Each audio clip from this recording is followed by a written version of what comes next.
These people, Kash Patel and Dan Bongino, Deputy Director of the FBI, former NYPD officer, former Secret Service guy who was one of the Secret Service for George Bush and Obama, is that these guys had then started their own shows, mostly on Rumble. They then started their own shows saying, conspiracy stuff, going into it all. And once they got in, they became just as corrupt and just as useless as any of the people they used to be criticizing. Because at the end of the day,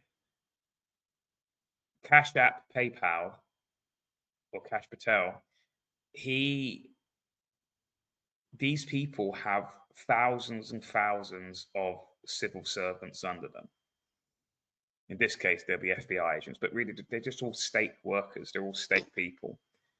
And the FBI director position is just another public face position.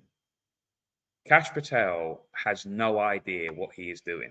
You can tell him. He looks like a deer in headlights whenever you see him on camera. He has absolutely no idea what he's doing. The same with even though Dan Bongino was part of the state in terms of a Secret Service agent and he was a NYPD officer, they still have no idea. He still has no idea what he's doing, because you have thousands and thousands of these state workers, these civil servants that have no interest.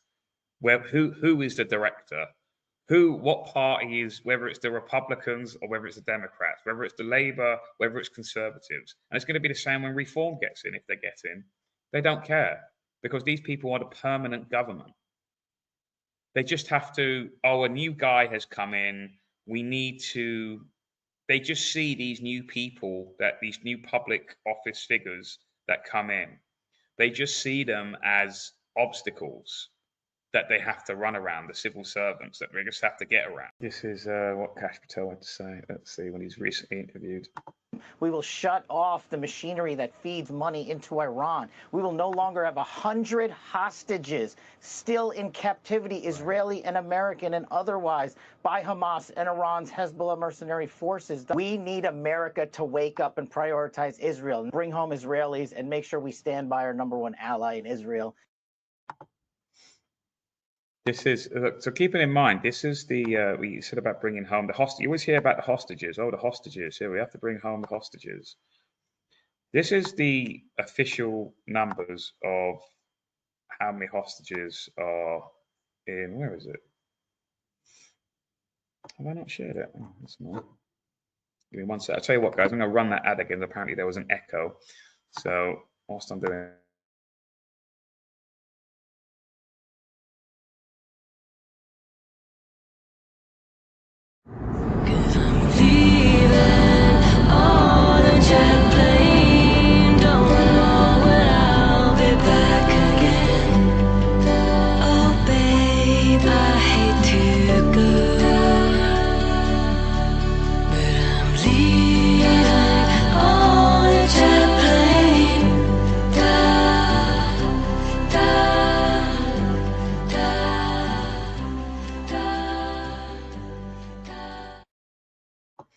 So, sorry, I just want to run that just in case. Apparently there's an echo before, so I didn't want Master Lempet being angry at me. But anyway, this is the official account of whom the hostage. You always hear about, we got to release the hostages. The hostages to return. There'll be no negotiation. This is sourced by, okay, even officialdom, right? Do I trust the Associated Press, AP, or the Wall Street Journal?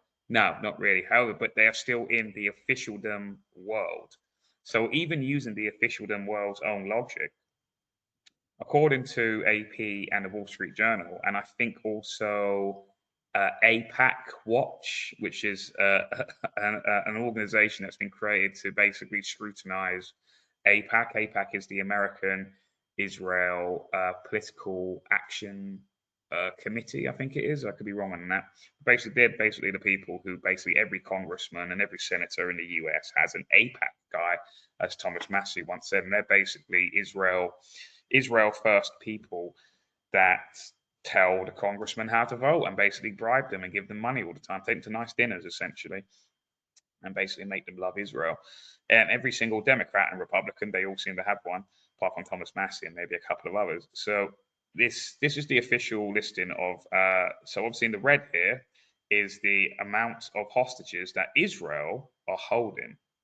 So these are probably Palestinian people, we're going to say. So there are 9,400 hostages held by Israel. And the hostages in pink held by Hamas is 111.